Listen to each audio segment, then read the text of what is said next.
அனைவருக்கும் மாலை வணக்கம்னு சொல்லவே முடியாது, இரவு வணக்கம் தான் சொல்லணும். அவ்வளவு நேரமாக பொறுமையாக உட்கார்ந்து பார்த்து கொண்டிருக்கும் என்னுடைய அன்பு சொந்தங்களுக்கும் சகோதரிகளுக்கும் சகோதரர்களுக்கும் வணக்கம்.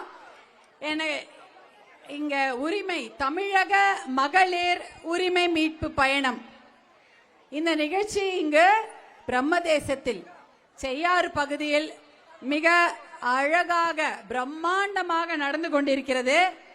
இது ஒரு சின்ன அரங்கத்தில் செய்யணும் அப்படின்னு சொல்லும் போது இல்ல, இது உங்க சொந்த ஊரு, இது மிகப்பெரிய திறந்த வெளி மைதானத்துல தான் செய்ய போறேன் அப்படின்னு இந்த பகுதியில் இருக்கிற அனைத்து பாட்டாளி மக்கள் கட்சி சொந்தங்களும் அன்பு சகோதரர் அவர்களும் எல்லாருமே சொன்னாங்க. அவங்க சொல்லிட்டு நாங்க திறந்த வெளி மைதானத்துல நிறைய பேர் வருவாங்க, ஏன்னா அவங்க ஊர் பொண்ணு. நான் என்னுடைய கிராமம் மேலப்பட்டு கிராமம், இங்க இருந்து 11 கிலோமீட்டர் பக்கத்துல தான் இருக்குது. இதே வெம்பாக்கம் எல்லாம் தாண்டி இந்த செய்யார் பகுதிக்கு எத்தனை முறை வந்திருப்பேன் என்று எனக்கே தெரியாது. சும்மா 10 முறை 20 முறை கையில விரல் விட்டுல என்ன சொல்ல முடியாது. ஏன்னா பிறந்ததிலிருந்து நான் இந்த கிராமத்துக்கு வந்து கொண்டிருக்கின்றேன். இந்த தமிழக மகளிர் உரிமை மீட்பு பயணம், இதில் சிங்கப்பெண்ணே எழுந்து வா என்ற முழக்கத்தோடு இந்த பயணத்தை இன்று துவங்கி இருக்கிறோம். இந்த மேடையில் இடிக்கு சிங்க பெண்களின் வீர விளையாட்டையும் ஆடல் நல்ல நடன நிகழ்ச்சிகளையும் பார்த்து எவ்வளவு பிரம்மாண்டமா பண்ணியிருந்தாங்க, ரொம்ப நல்லா பண்ணியிருந்தாங்க. ஒரு பாடலும் அதுல அர்த்தம் பொதிந்த நிறைய விஷயங்கள், பரதமாக இருக்கட்டும், அவர்கள் ஆடிய குழு நடனமாக இருக்கட்டும், வீர விளையாட்டாக இருக்கட்டும், அனைத்துமே ஒரு பெண்களுக்கு ஏற்ற விஷயம்.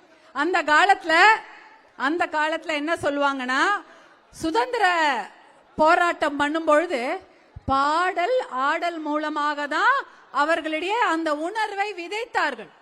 ஏதாவது இந்தியா சுதந்திரம் அடையல அப்படின்னும் போது பாட்டு மூலமாகவும் நடனம் மூலமாக தான் அவர்களுக்கு அந்த உணர்வை விதைத்தார்கள். ஆனா இன்னைக்கு பெண்களுக்குடைய உரிமைகளை பெற்றுத்தர அந்த மாதிரி பாடல் மூலமாகவும் ஆடல் மூலமாகவும் வீர கலைகள் மூலமாகவும் அந்த நிகழ்ச்சிகளை நடத்தி அவங்களுக்கு அந்த உணர்வை கொண்டு வந்திருக்கிறார்கள். நான் இந்த செய்யாறு, வெம்பாக்கம், அனகாவூர் ஒன்றியம் இதெல்லாம் அடங்கிய இந்த பகுதிக்கு பல முறை வந்திருக்கின்றேன். நாங்க சென்னையில வண்டி ஏறி உட்காருவோம், கிராமத்துக்கு வரணும்னு. வண்டியில ஏறி உட்காந்து பூந்தமல்லி வழியா வருவோம். வந்தோடனே எனக்கு அந்த காஞ்சிபுரம் வந்தோடனே எனக்கு ரொம்ப மகிழ்ச்சி ஆயிடும். ஐயோ, காஞ்சிபுரம் வந்துட்டோம், நம்ம இன்னும் கொஞ்ச நேரத்துல நம்ம கிராமத்துக்கு போயிட போறோம் அப்படின்னு ரொம்ப சந்தோஷமா இருப்பேன். ஏன்னா இன்னும் கொஞ்ச நேரத்துல கிராமத்துக்கு போனா அங்க எங்க தாத்தா, எங்க பாட்டி, எங்க பெரியம்மா, எங்க பெரியப்பாங்க, எங்க அண்ணன், எங்க அக்காங்க இருப்பாங்க. அக்காங்க கல்யாணம் ஆயிட்டா கொஞ்சம் லேட்டா வருவாங்க, ஆனா கல்யாணமா திருமணம் ஆகாத அக்காங்க இருப்பாங்க, அண்ணிங்க இருப்பாங்க, அண்ணன் பசங்க, அக்கா பசங்க, அவ்வளவு பேர் இருப்பாங்க. அவங்க சொன்னாங்க, இப்ப பேசினதுல 2-3 பேர் எங்க அண்ணி தான் பேசினாங்க. அவங்க சொன்னாங்க நாங்க 40 பேர் 50 பேர்னு. அவ்வளோ பெரிய குடும்பம், அத்தனை பேரும் அங்க இருப்பாங்க. எனக்கு சந்தோஷமா இருக்கும், எப்படா கிராமத்துக்கு போவோம். அந்த வெம்பாக்கம் தாண்டி ஐயங்கார் குளம், அப்துல்லாபுரம், பெருங்கட்டூர் வந்தவனே இன்னும் சந்தோஷமாயிடும். பெருங்கட்டூர் வந்தவனே, பெருங்கட்டூர் வந்து உடனே திரும்பினா எங்க கிராமம் வந்துடும். அந்த தர கிணறுலாம் அப்படியே இருக்கும். உள்ள நுழையும் பொழுதே ஒரு குட்டி திரௌபதி அம்மன் கோவில் இருக்கும், ஒரு கை பம்ப் இருக்கும். அந்த காலத்துல எல்லாம் அடி பம்பு சொல்லுவாங்க, கை பம்ப் இருக்கும். அதுக்கப்புறம் ஒரு பள்ளிக்கூடம், சின்ன பள்ளிக்கூடம் இருக்கும். அதை தாண்டி இந்த பக்கம் ஏரிக்கார மாதிரி இருக்கும், அந்த பக்கம் வயல்வெளிகள் இருக்கும், நடுவில் ஒரு தெருதான் வீடு, ஒரு குட்டி பிள்ளையார் கோயில். இதுதான் எங்களுடைய கிராமம். இந்த கிராமத்துக்கு நாங்க பல முறை நான் வந்திருக்கிறேன். பொங்கலுக்கு மட்டும்தான் வருவேன் அப்படின்லாம் சொல்ல முடியாது. பொங்கலுக்கு வருவேன். இப்ப அவங்க நீங்க பாத்தீங்க பேசும்போது, பொங்கலுக்கு மட்டும்தான் நான் வந்து போவேன்ல. எல்லா நிகழ்ச்சி, கல்யாணத்துக்கும் வருவோம், கும்பாபிஷேகம் இல்ல கோவில் நிகழ்ச்சி, அப்ப பாரத கூத்துன்னு வைப்பாங்க. பாரத கூத்துன்னா எவ்வளவு நாள் நடக்கும்? 18 நாள். 18 நாள் நடக்கும் அந்த பாரத கூத்து. அதுக்கெல்லாம எங்க அப்பா கூட்டிட்டு வருவாங்க தெருக்கூத்து பார்ப்பதற்காகவும்.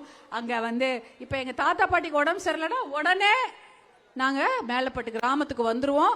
வந்து பாட்டியோ தாத்தாவையோ அந்த காஞ்சிபுரம் பக்கத்துல இருக்க மருத்துவமனை கூட்டிட்டு போவோம். ஆனா சில சமயம் பாத்தீங்கன்னா உடம்பு சரியில்லாதவங்க எல்லாருமே சென்னைக்கு தான் அப்பெல்லாம் வருவாங்க. அதுவும் நாங்க இருந்தது திருவல்லிக்கேணி வீடு. அந்த திருவல்லிக்கேணி பஸ் ஸ்டாப்ல வந்து மேலப்பட்டு கிராமத்துல இருந்து யார் வந்து இறங்கினாலும் உடனே எங்க அப்பா போய் கூட்டின்னு வந்துருவாரு. வீட்டுல எங்க அம்மா எல்லாம் தயாரா வச்சிருப்பாங்க. அவங்களுக்கு மருத்துவமனை போறதுக்கு உணவு, டிஃபன் கேரியர், கூட வரவங்களுக்கு சாப்பாடு எல்லாமே அம்மா பண்ணி வச்சிருப்பாங்க. அந்த மாதிரி ஒரு தொடர்பு இருந்தது. கிராமத்துக்கும் செய்யாருக்கும் சென்னைக்குமான அந்த தொடர்பு ரொம்ப வருஷம் அப்படியே தான் இருந்தது. இன்னைக்கும் அப்படியே தான் இருக்கு. செய்யாறுல இருந்து யார் வந்தாலும் சென்னைக்கு வந்தாலும் எங்க வீடுங்களுக்கு வந்துட்டு கல்யாண பத்திரிகை கொடுப்பதோ இல்லை ஏதாவது விசேஷங்களுக்கு வருவது வந்து கொண்டுதான் இருப்பாங்க. அந்த அளவுக்கு ஒரு மிகப்பெரிய தொடர்பு இருந்தது. அதனால அப்பெல்லாம் கேட்பேன் நான், ஏன் மருத்துவமனை ஊர்ல இருக்காதா, கிராமத்துல கிடையாதா, ஏன் சென்னைக்கு எல்லாரும் வராங்க, பாவமா இருக்கே அப்படின்னு இருக்கும். ஆனா பாத்தீங்கன்னா இன்னி வரைக்கும் அப்படியே தான் இருக்கு. பக்கத்துல மருத்துவமனை இருக்கிறதா? மருத்துவமனை இல்ல. வேற ஏதாவது பெரிய மருத்துவ கல்லூரி, ஏதாவது உடம்பு சரியில்லைன்னா எங்க போனோம்? சென்னைக்கு தான் போனோம் திருப்பியும். எப்போ நான் சொல்றது, நான் வந்து ஒரு 5 வயசு 6 வயசு அப்படின்னு சொல்றேன்னா எனக்கே இன்னைக்கு 50 வயசுக்கு மேல ஆகுது. 50 வருடமாக செய்யாறு பகுதிக்கு, விவசாய பகுதிக்கு எதுவுமே யாருமே செய்யவே இல்லையா? ஒரு மருத்துவமனை. ஆனா நான் உங்க வீட்டு பொண்ணுன்னா என்னுடைய கணவர் மருத்துவர் அன்புமணி யாரு உங்களுக்கு? யாருமா? மாப்பிள்ள. ஆனா உங்க ஊர் மாப்பிள்ள உங்க ஊருக்கு அவசர தேவைக்கு ஒரு வண்டி அனுப்பியிருக்காரு. அது என்ன வண்டி? 108 ஆம்புலன்ஸ்.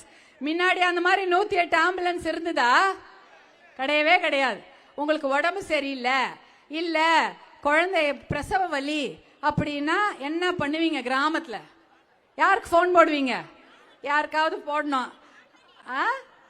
மாட்டு வண்டி, டிராக்டர், இல்லடா சைக்கிள். சைக்கிள்ல கூட பின்னாடி உட்கார வச்சு எப்படியாவது கூட்டிட்டு போவாங்க ஆஸ்பத்திரிக்கு. அதானம்மா, வயிற்று வலி வந்தாலும் சரி, பிரசவ வலி வந்தாலும் சரி, அடிபட்டாலும் சரி, குழந்தைங்களுக்கு உடம்பு சரியில்லைனாலும் சரி, வண்டிலாம் கிடையாது. ஆனா மருத்துவமனையே இங்க இல்ல. ஆனா உங்க ஊர் மாப்பிள்ளையான மருத்துவர் அன்புமணி மட்டும் 15 வருடங்களுக்கு முன்னால் 2005 உங்களுக்காக, 15 வருஷமா 20 வருஷமே ஆயிடுச்சு, உங்களுக்காக 108 ஆம்புலன்ஸ் என்ற வண்டியை டெல்லியில இருந்து 1350 வண்டி இந்த தமிழ்நாடுக்கு அனுப்பி இருக்கிறார். ஒரு கிராமத்துக்கும் வருதா இல்லையா? போன் பண்ணா ஒரு 10 நிமிஷத்துல வந்துரும், இல்ல அரை மணி நேரத்துல வந்துரும். எதற்காக அந்த வண்டியை உங்களுக்காக அனுப்பினார்? ஏன்னா அவரும் ஒரு விவசாயியோட மகன் தான், அவரும் ஒரு கிராமத்தை சேர்ந்த ஒரு மனிதர், அது மருத்துவம் படித்த ஒரு டாக்டர். அவருக்கு தெரியும் எவ்வளவு முக்கியம், ஒரு குழந்தையின் உயிரும் எவ்வளவு முக்கியம், ஒரு பிள்ளை பெற்றுக்கொள்கிற அந்த தாய்மார்களின் உயிர் எவ்வளவு முக்கியம். பிள்ளை பேர்ல எத்தனையோ அம்மாங்க கூட ஏதாவது ஆயிடும் இல்லையா? ஆம்புலன்ஸ் இல்லைன்னா என்ன ஆகும் யோசிச்சு பாருங்க. குழந்தை நல்லபடியா பிறக்குதா, அந்த தாய்மார்கள் உயிரோட இருக்காங்களா அப்படின்றதே பெரிய கவலையா இருக்கும். ஆனா இந்த 108 ஆம்புலன்ஸ் மருத்துவ மனை கூட இல்லைனாலும் பரவாயில்ல, உங்களுக்காக அனுப்பி வைக்கப்பட்டதா. அதுவும் கிராமப்புற தாய்மார்களும் கிராமப்புறத்துல வசிக்கக்கூடிய மகளிர், பெண்கள் எல்லாருக்கும் உபயோகப்படணும்னு தான் அந்த 108 ஆம்புலன்ஸை அனுப்பிச்சு வச்சாங்க. அந்த மாதிரி ஒரு நல்ல திட்டங்களை உங்க ஊர் மாப்பிள்ள தான் செய்தாரு. ஏதாவது ஊர்ல போய் சொல்லுங்க. என்ன சொல்லும்? காலரை தூக்கி விட்டுட்டு சொல்லணும், அன்புமணி எங்க ஊர் மாப்பிள்ள அந்த வண்டிய உங்களுக்கு, நமக்காக எல்லாருக்கும் 108 ஆம்புலன்ஸ் அவர் தான் அனுப்பிட்டாரு அப்படின்ற ஒரு விஷயத்தை நீங்க சொல்லுங்க.